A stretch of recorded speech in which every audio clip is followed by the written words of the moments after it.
کہ علم بقوانین قاسم مراعاتها الذہن عن الخطاء فی الفکر. اب اس کی غرض بھی چاہیے. کیوں؟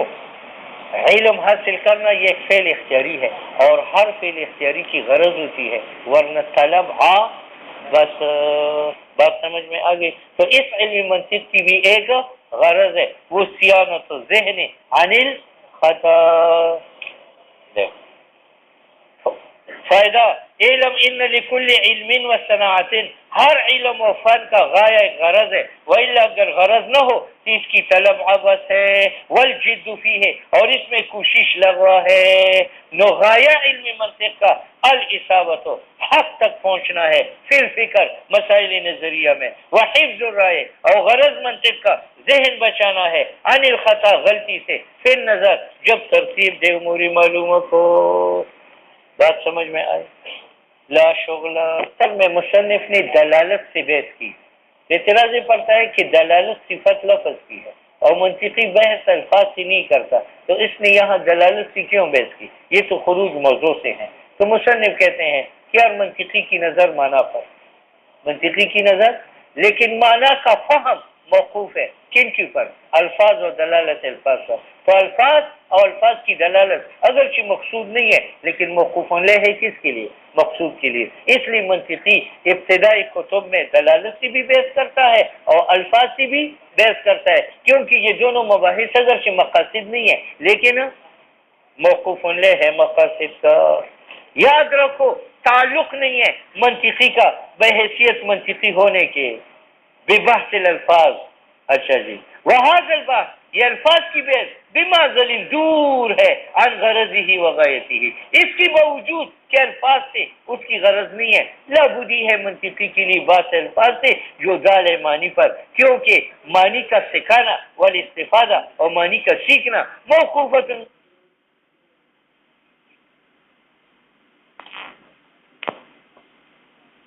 پہلے بات الفاظ پر. اس وجہ سے مقدم کی جاتی ہے بات دلالت اور الفاظ کو کتب منطق میں. فصل فی الدلالہ.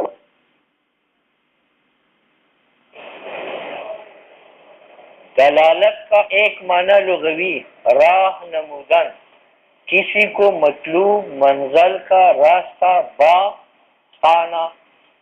ٹھیک ہے. اور اصطلاح میں دلالت کا معنی ہے کہ دال کو قدرتی طور پر ایسی شکل ملی ہو جس کے علم سے مدلول کا علم حاصل ہو. دال کو قدرتی طور پر ایسی شکل ملی ہو جس شکل سے مدلول، جیسے دخان ہے، دخان کو قدرت نے جو وجود دیا ہے وہ نار کے ساتھ مختلف. درخت سے دھواں نہیں نکلے گا، دیوار سے دھواں نہیں نکلے گا، پنکھے سے دھواں نہیں نکلے گا.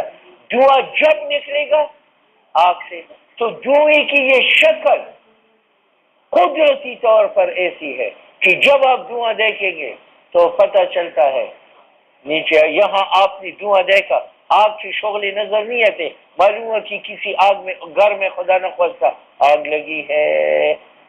یہ ہے دھوئیں کی دلالت کس کے اوپر؟ آگ کے اوپر. تو لغت میں دلالت کا معنی راہ نمودن، کسی گمشدہ کو منزل مقصود کا راستہ بتانا. اور اصطلاح میں دلالت کا معنی کہ دال کی شکل قدرتی طور پر ایسی ہو جس سے کہ علم سے مدلول کا علم حاصل ہو جائے. اب دخان کا وجود قدرتی طور پر مختص ہے کس کے ساتھ ہے؟ نار کے ساتھ. مولوی صاحب آپ جب بھی فضاؤں میں دخان دھواں دیکھیں گے تو اس سے آپ کا علم کس پر آئے گا؟ ٹھیک ہے. اس کے بعد دلالت کی دو قسم ہے، ایک لفظی اور دوسرا ظاہری. کیوں؟ دال جو دلالت کنندہ ہے اگر وہ لفظ ہے تو اس کی دلالت لفظی ہے، اور اگر دلالت کنندہ لفظ نہیں ہے تو وہ ظاہری لفظی. دو باتیں. تیسری بات یہ کہ دلالتی لفظی کے تین قسم ہیں، لفظی وضعی، لفظی طبعی، لفظی عقلی. لفظی وضعی اس کو کہتے ہیں کہ دلالت کنندہ لفظ ہو اور باعتبار وضع واضح کے ہو. جیسے صدیق کی دلالت اس کی مصداق پر، تو یہ لفظی بھی ہے کیونکہ صدیق لفظ ہے، اور وضعی بھی ہے کیونکہ ماں باپ نے وضع کیا ہے اس کے لیے، یہ لفظی وضعی۔ اور ایک لفظی طبعی ہے، جیسے میں اوہ اوہ کرتا ہوں تو یہ اوہ اوہ لفظ ہے، اور یہ طبعی ہے کیونکہ بیمار کی طبیعت چاہتی ہے، اس کو کہتے ہیں لفظی طبعی۔ اور ایک ہے لفظی عقلی۔ لفظی عقلی کا معنی کہ دلالت کنندہ لفظ بھی ہو اور اثر بھی ہو مدلول اثر بھی ہو، جیسے ہم نے دیوار کی پیچھے آواز سنی دیز، تو یہ دیز دلالت کرتے ہیں کہ پیچھے متکلم لفظ موجود ہے۔ اب یہ دلالت لفظی بھی ہے کیونکہ دیز لفظ ہے، اور عقلی بھی ہے کیونکہ یہ دلالت اثر کا ہے مؤثر پر، یہ دیز لفظ اثر ہے اور لفظ کیا ہے مؤثر۔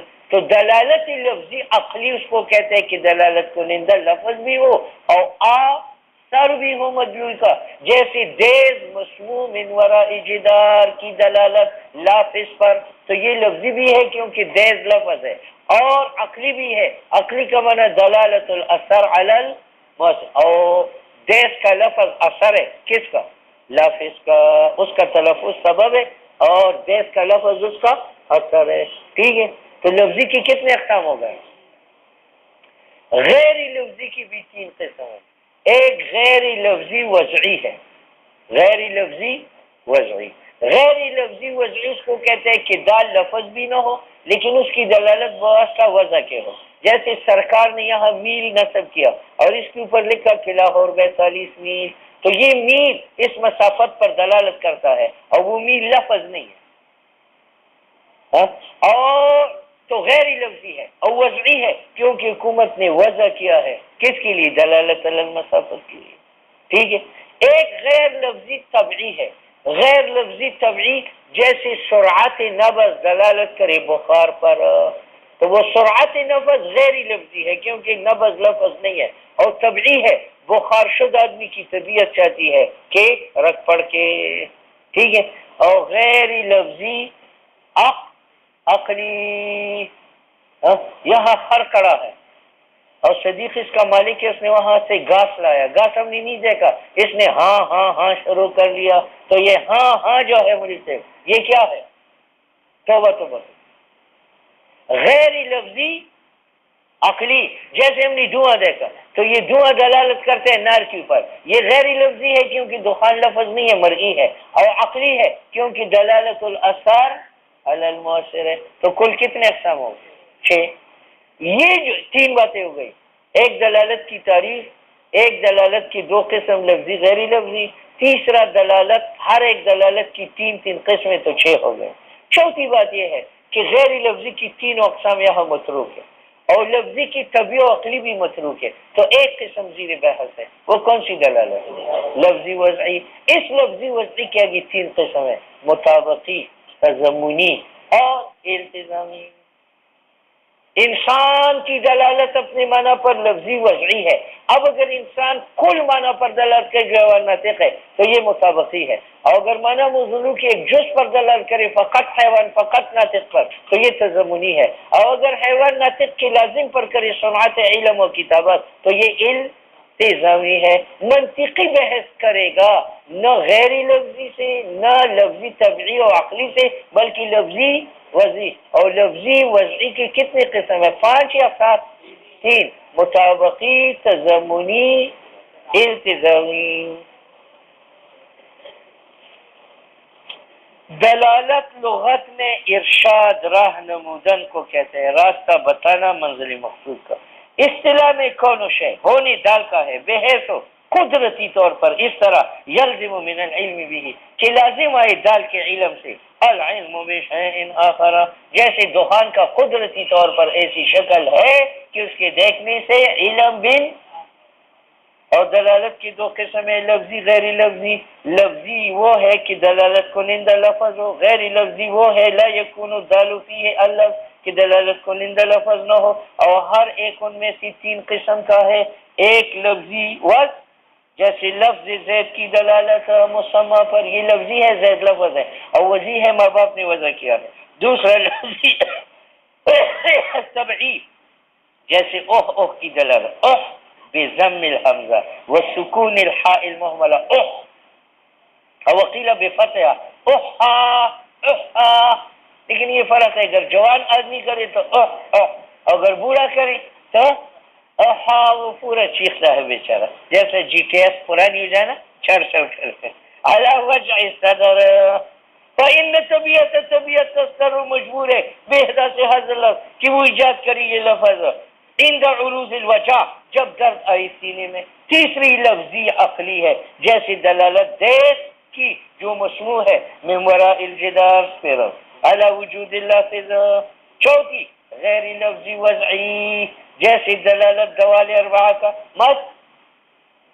پانچویں غیر لفظی طبعی، جیسی دلالت سہیل الفرس علی طلب الماء وال، اچھا تو یہ بھی مثال ہے، دخان بھی مثال ہے۔ تو آواز فرس کی ہنہنانا یہ لفظ نہیں ہے، اور علی طلب الماء طبعی ہے، کیونکہ گھوڑے کا بھوک دلالت کرتا ہے کہ گھاس مانگے۔ پانچویں غیر لفظی عقلی، جیسے دلالت دخان علن نار۔ فہذه ستۃ دلالات، یہ 6 دلالتیں ہیں، اور منطقی بحث کند از دلالت لفظی، کیوں؟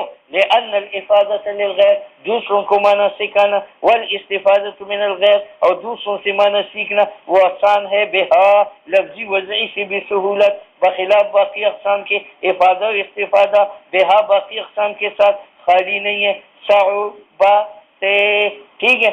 وَيَنبَغِي يُعْلَمْ کہ دلالت لفظی وضعی جس کا اعتبار ہے محاورات و علوم میں 3 قسم پر ہے۔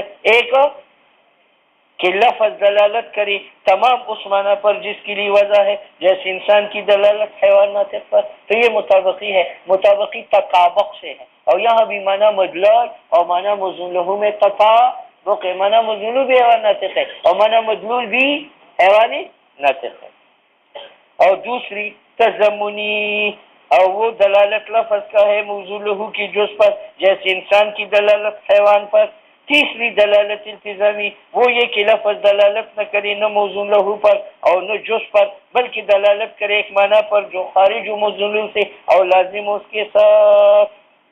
دلالت التزامی اس کو کہتے ہیں کہ لفظ نہ تو موزون لہو پر دلالت کرے نہ موزون لہو کی جز پر دلالت کرے، بلکہ موزون لہو کے لازم پر۔ اب لازم کی 2 قسم ہیں، ایک بین ایک غیر بین۔ بین اس کو کہتے ہیں کہ ملزوم کے تصور سے لازم کا تصور ہے، ملزوم کے تصور سے، جیسے نار ملزوم ہے، حرارت لازم ہے، تو آپ جب نار کا تصور کریں تو حرارت ذہن میں آ جاتی ہے۔ اور لازم غیر بین اس کو کہتے ہیں کہ ملزوم کے تصور سے لازم کا تصور نہ آئے، اس کو کیا کہتے ہیں؟ لازم غیر بین۔ تو یہاں جو ہم نے کہا کہ دلالت التزامی دلالت ہے لازم موزون لہو پر، تو لازم سے مراد ہے لازم بین۔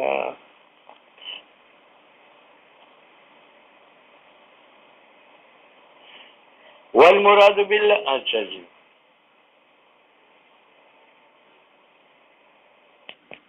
لازم ما وہ ہے ینتقل الذہن کہ ذہن انتقال کرے موزون لہو سے الیہ اس کی طرف، یعنی لازم بین، جیسے انسان کی دلالت قابل علم صنعتی کتابت پر، یا دلالت عامی کا علی البصر، عامی کا معنی کیا؟ عدم البصری، تو عامی کی دلالت عدم پر یہ کیا ہے؟ مطابقی ہے، اور بصر پر التزامی، بصر جز نہیں ہے، کیوں؟ اس لیے کہ عامی نام ہے عدم کا جو مضاف الی البصر ہے، تو مولوی صاحب اس کا معنی عدم ہوا، وہ عدم مضاف الی البصر ہے، بصر مضاف الیہ ہے، اور مضاف الیہ مضاف سے کیا ہوتا ہے؟ خارج ہوتا ہے، الی البصر۔ اب دلالت التضمن، سنو بھائی، جب میں انسان کا ذکر کروں اور اس سے ارادہ فقط حیوان فقط ناطق کا کروں تو یہ کون سی دلالت ہے؟ تضمنی۔ اور جب میں ذکر انسان کا کروں اور اس سے ارادہ قابل علم لوں تو یہ کون سی دلالت ہے؟ التزامی. اب جب انسان دلالت تضمنی کرے گا اور دلالت التزامی کرے گا تو اس کے لیے دلالت مطابقی ضرور ہو. دلالت کیوں؟ دلالت تضمنی دلالت جز موزون لہو پر، تو یہ دلالت تضمنی فرع ہے موزون لہو کا، اور دلالت التزامی دلالت لازمی موزون لہو پر، تو دلالت التزامی فرع ہے کس کا؟ موزون لہو کا، اور فرع اصل کے بغیر نہیں ہے. تو دلالت تضمنی التزامی مطابقی کے بغیر نہیں ہے. تو جس لفظ میں دلالت تضمنی پائی گئی یا دلالت التزامی پائی گئی وہاں دلالت مطابقی ضرور ہوگی. جیسے انسان میں دلالت تضمنی پائی جاتی ہے جب ارادہ فقط حیوان یا فقط ناطق کا کرے، اور دلالت التزامی پائی جاتی ہے جب ارادہ کیا جائے انسان سے قابل علم کا. تو مولوی صاحب انسان میں دلالت مطابقی ضرور پائی جائے گی. جو انسان کی دلالت ہے کس کے اوپر؟ دلالت تضمنی التزامی لات و جدان یہ موجود نہیں ہے بغیر مطابقت کے. یعنی یہ نہیں ہو سکتا کہ ایک لفظ دلالت تضمنی تو کرے اور التزامی تو کرے لیکن اس میں خود کہتے ہیں لأن الجزء جز جو دلالت تضمنی ہے یہ ممکن نہیں ہے بدون الکل جو معنی مطابقی ہے. اسی طرح لازم جو دلالت التزامی ہے یہ متصور نہیں ہے بدون تو دلالت تضمنی التزامی تابع ہے اور مطابقی مطبوع ہے، اور تابع لا یوجد بدون لا مطبوع. ہاں یہ ہو سکتا ہے کہ ایک لفظ کی دلالت معنی پر مطابقی ہو اور اس میں دلالت تضمنی التزامی نہ ہو. جیسے لفظ اللہ کی دلالت ذات اللہ پر یہ مطابقی ہے، لیکن لفظ اللہ دلالت تضمنی نہیں کرتا کیونکہ دلالت تضمنی دلالت ہے جز موضوع پر اور اللہ کی ذات کا جز ہے. اور مطابقی قد توجد موجود ہے بدونہما بغیر تضمنی التزامی کے، کیونکہ جائز ہے ان یوضع اللفظ کہ لفظ وضع کیا جائے جیسے اللہ لمعنی بسیط ایک معنی بسیط کے لیے جو ذات باری تعالیٰ ہے کہ اس کا نہ جز ہو ولا لازم له فإن قلت. اب یہاں ایک اعتراض ہے کہ یہ بات تو ٹھیک ہے کہ مطابقی تضمنی کے بغیر آ سکتی ہے. جیسے لفظ اللہ کی دلالت ذات اللہ پر مطابقی ہے لیکن لفظ اللہ دلالت تضمنی نہیں کرتا کیونکہ ذات اللہ میں جز نہیں. لیکن یہ کہنا غلط ہے کہ دلالت مطابقی بغیر التزامی کیسے؟ مثلا کوہاٹ ہے، اس کا معنی مطابقی کیا ہے؟ یہ ہے. اب اگر دلالت مطابقی آئے بغیر التزامی کے تو یہ ممکن نہیں ہے. کیوں؟ ہر معنی موصولی کے ساتھ کوئی نہ کوئی لازم ضرور. تو کوہاٹی لفظ ہے اور یہ اس کا کیا ہے؟ موزون لغو ہے اور اس کے ساتھ ایک لازم کا ہونا ضرور. اگر آپ کہتے ہیں کہ اس کے ساتھ علم لازم نہیں ہے، عقل نہیں ہے، شرب نہیں ہے، نوم نہیں ہے، تو مولوی صاحب کم از کم لیس غیرہ تو اس کے ساتھ لازم ہے. ہر چیز سے معدہ کا سلب ہوتا ہے تو لیس غیرہ اس کے ساتھ لازم ہے. تو جب کوہاٹی اس کی ذات پر مطابقاً دلالت کرے گا تو لیس غیرہ پر التزاماً ہر چیز سے سلب معدہ کا لازم ہے، ہر چیز کے ساتھ سلب معدہ کا لازم ہے.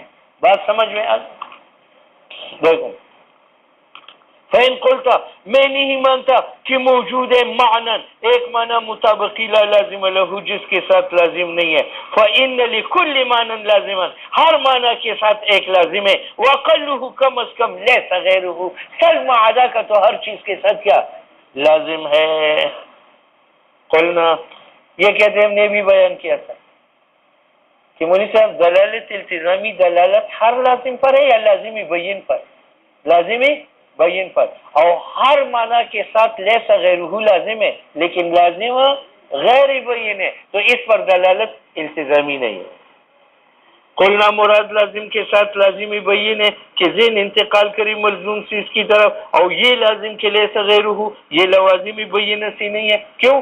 اب تک ہم زید کی ذریعہ دلالت مطابقی اس کی ذات پر کرتے ہیں اور لیس غیرہ ہماری ذہن میں آیا. لأن کثیرا ما نتصور ہم بسا اوقات تصور کرتے ہیں المانی معنی مطابقی کا اولا یخطر ببالنا اور ہمارے دل میں غیر آتا نہیں ہے فضلا چی جائے کہ ہم غیر کا صرف کریں کہ لیس غیرہ اللہ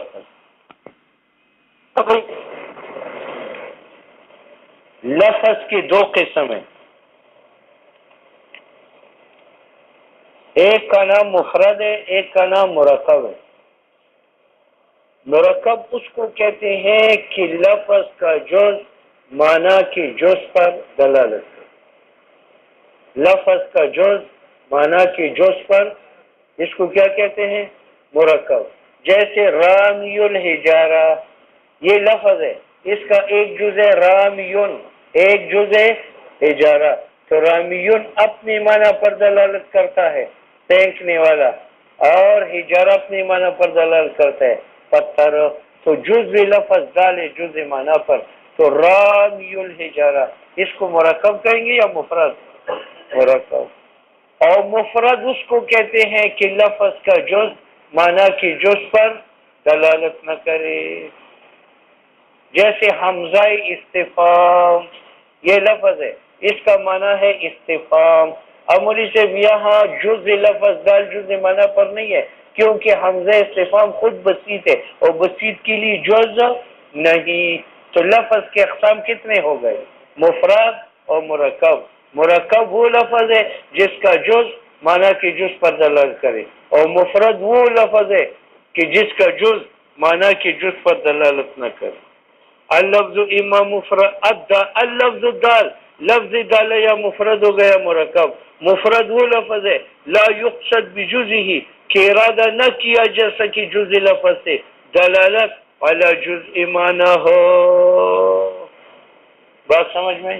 عملی سے مفرد وہ ہے کہ جز لفظ دلالت نہ کری جز معنی پر، اس کی چار قسم ہے، یا اس لیے دلالت نہیں کرتا کہ لفظ میں جز نہیں ہے، جیسے حمزہ استفہام، یا اس لیے جز لفظ دلالت نہیں کرتا جز معنی پر کہ معنی کے لیے جز نہیں ہے، جیسے اللہ، تو اللہ لفظ ہے، ذات بری تلس کا معنی ہے، یہاں جز اللہ جز ذات پر دلالت نہیں کرتا، لفظ میں جز ہے، حمزہ لام الف ہے، لیکن معنی میں جز نہیں، تو اللہ بھی مفرد ہے۔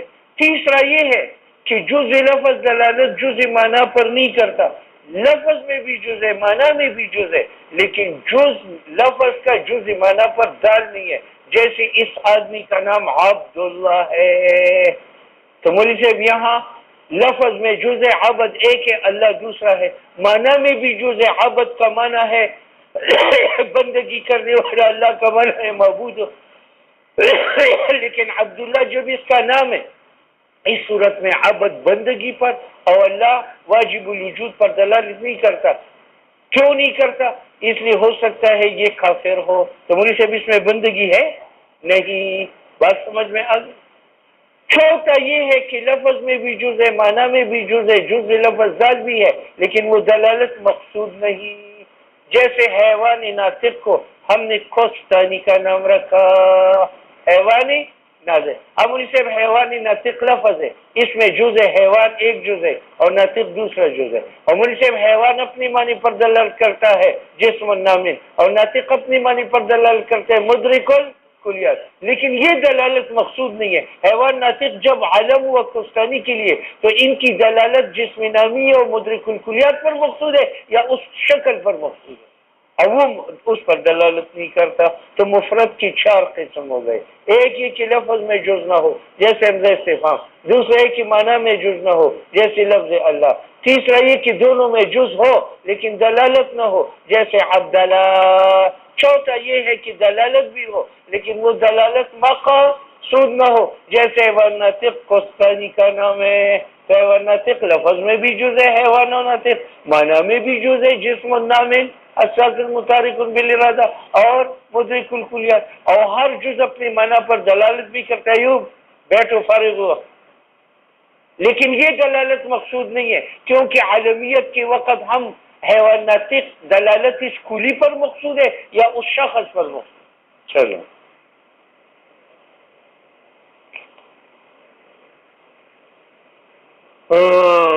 دلالت حمزۃ الاستفہام علی معنی، ایک مثال، یا دلالت زید علی معنی علی مسمى ہو، تو مولوی صاحب زید لفظ میں بھی جز ہے، زی یہ دال، معنی میں بھی ہے ہاتھ پیر، لیکن ذا ہاتھ پہ دلالت نہیں کرتا، پیر اور یہ پیر پر نہیں کرتا، یا دلالت عبداللہ کا علی معنی عالمی.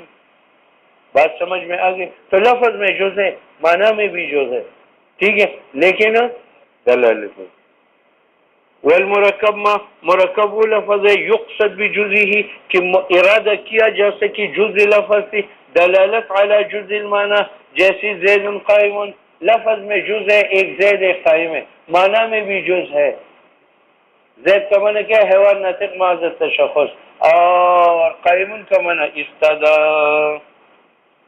اچھا جی، تو زید اپنی معنی پر دلالت کرتے ہیں حیوان ناطق محض تشخص، اور قائم استدا پر دلالت کرتا ہے. یا دلالت رامی السہم کا علی فہو اپنی معنی پر. ثم المفرد، یہ آپ کی نہ آئے گا کہ مفرد کی تین قسم. مفرد یا اپنی معنی پر بذات دلالت کرے گا یا نہیں. اگر نہیں کرتا تھا اس کا نام حرف ہے، اور اگر دلالت کرتا تھا تو یا زمانے کا محتاج ہوگا یا نہیں. اگر زمانے کا محتاج تھا اس کا نام کلمہ ہے، اور اگر زمانے کا محتاج نہیں تھا اس کا نام اسم ہے. تو مناطقہ کے نزدیک مفرد کی تین قسم ہو گئے: ادات، کلمہ، اور نحات جس کو حروف کہتے ہیں، مناطقہ ان کو ادات کہتے ہیں. اور مناطقہ جس کو عرب جس کو فعل کہتے ہیں، اس کو مناطقہ کیا کہتے ہیں؟ کلمہ. اور اس سب میں دونوں اصطلاح موافق ہیں.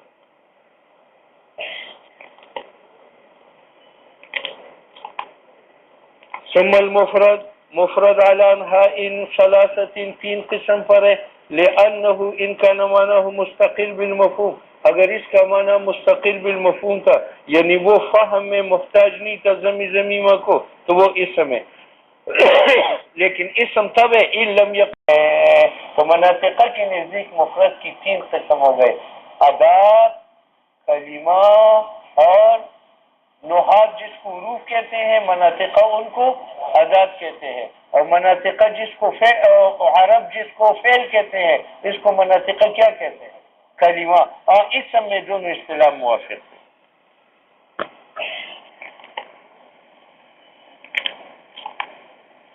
ثم المفرد، مفرد علی انحاء ثلاثۃ، تین قسم پر ہے. لأنه ان کا معنی مستقل بالمفہوم، اگر اس کا معنی مستقل بالمفہوم تھا، یعنی وہ فہم میں محتاج نہیں تھا ضمیمہ کو، تو وہ اسم ہے.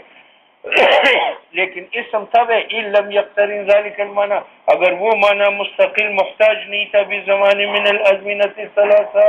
وکلمۃ، اور مفرد کلمہ ہے ان اقترنا، اگر اس کا معنی محتاج تھا زمانے کا، اور اگر معنی مستقل نہیں تھا تو وہ ادات فی عرف المیزانی اور حروف ہے فی اصطلاح نحوی. یہ بات سمجھ میں آ گئی؟ اعلم انه قد ظن بعضهم ان الكلمة عند اهل الميزان ما يسمى في علم النحو الفعل. سنو بھائی، بعض لوگوں کا یہ خیال ہے کہ جو کلمہ ہے اصطلاحی مناطقہ میں وہ فعل ہے. کس کے اندر؟ اصطلاحی نحات میں. حالانکہ یہ غلط.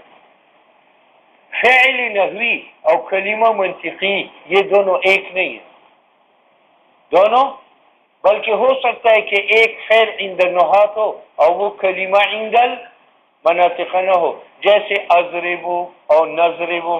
تو اضربو نحات کی نزدیک کیا ہے؟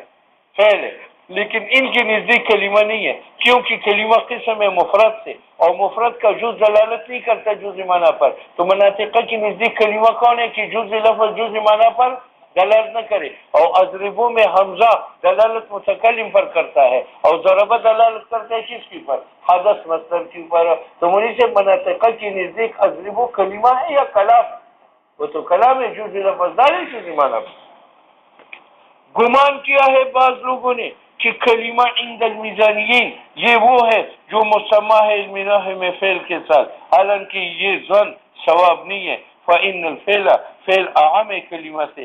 اللہ ترینا اضربو او نضربو وامثالہ، یہ فعل ہے عند النحات، لیکن کلمہ عند